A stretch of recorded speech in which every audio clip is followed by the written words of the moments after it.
The first person to touch new money doesn't work for it. They don't earn it. They don't wait for it. They receive it, quietly, early. And by the time that same money reaches you, it's already lost part of its power. That difference, just timing, is enough to decide who gets rich first. Imagine this. It's not a marketplace, not a stock exchange, not even a bank. It's a flow. Money enters at one point and then spreads outward. But it doesn't spread evenly. It moves like heat through metal. Slow, directional, unequal. Some parts get hot first, others warm up later. And by the time the heat reaches the edges, it's already dissipated. That's the system. Now here's why this matters right now. Because over the past few years, the amount of money entering the global system hasn't just increased, it has exploded. Trillions created, injected, circulated. Stimulus packages, low interest rates, emergency lending. From the outside, it looks like opportunity. More money means more growth, right? But inside the system, something else happens.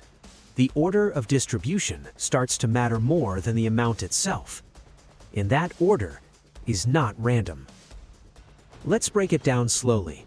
Forget everything complicated about finance for a moment.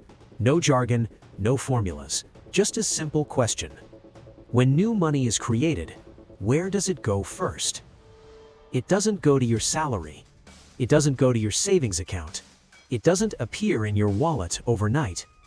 It enters through specific channels, controlled channels. First, central authorities create or expand money. Second, that money moves into major financial institutions. Third, it flows into governments, corporations, and large borrowers. Only after that does it begin to trickle into the real economy, into wages, into small businesses, into everyday life. And here's the critical detail.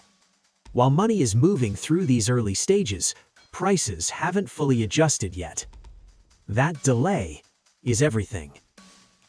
Think about it like this. You walk into a market before everyone else knows there's a sale. Prices are still low. You buy everything you need. Then the crowd arrives. Demand spikes. Prices go up. But you're already done. You already own the goods. Now reverse it. You arrive late. You bring the same amount of money, but now prices are higher. You buy less. You struggle more. You fall behind. Same system, same market, different timing. Now apply that to an entire economy. When new money enters early channels, banks lend it out. Investors deploy it. Corporations use it. They buy assets, stocks, real estate, businesses at current prices. Then the ripple effect begins. More money chasing the same assets. Prices rise, markets react, valuations expand. By the time this wave reaches everyday people, those same assets are more expensive, sometimes dramatically more expensive. And here's where the quiet shift happens. The early receivers don't just gain money, they gain assets that increase in value. The later receivers, they get higher costs.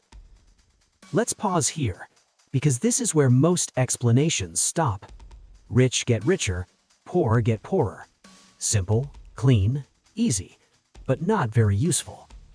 So let's go deeper, because the real system is more subtle than that. It's not just about who gets money first, it's about what they do with it before everyone else reacts. Take a large financial institution.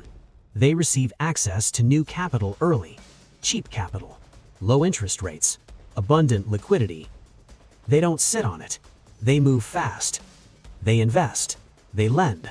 They speculate. They enter markets before prices adjust, before inflation spreads, before risk is fully priced in. Now think about a regular person. You don't receive that capital directly. You feel it indirectly, through job markets, through wages, through delayed effects. And by the time those effects reach you, the system has already moved. It's like joining a race halfway through. You're running, you're working hard, but others had a head start. And here's the uncomfortable part. That head start compounds. Let's say early participants buy assets. Those assets rise in value. They use that increased value as collateral. They borrow more. They buy more assets. Now they're not just ahead, they're accelerating. Meanwhile, late participants are dealing with rising costs. Rent goes up. Food gets expensive. Savings lose purchasing power. So instead of investing, they're adjusting, trying to keep up. And over time, this creates a widening gap, not because of effort, not because of intelligence, but because of position in the flow. Now let's connect this to something real: housing. There was a time when buying a house required saving money. Simple concept: earn, save, buy. Then credit expanded. Interest rates dropped. Loans became easier to access. Suddenly, more money entered the housing market, but it didn't enter evenly. Developers and large investors moved first. They had access to capital. They understood the opportunity. They bought aggressively.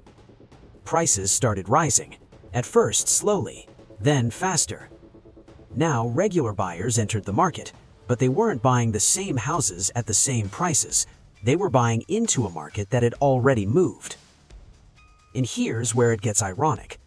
As prices rose, people felt pressure to buy faster, fear of missing out, which pushed prices even higher. So the system fed itself.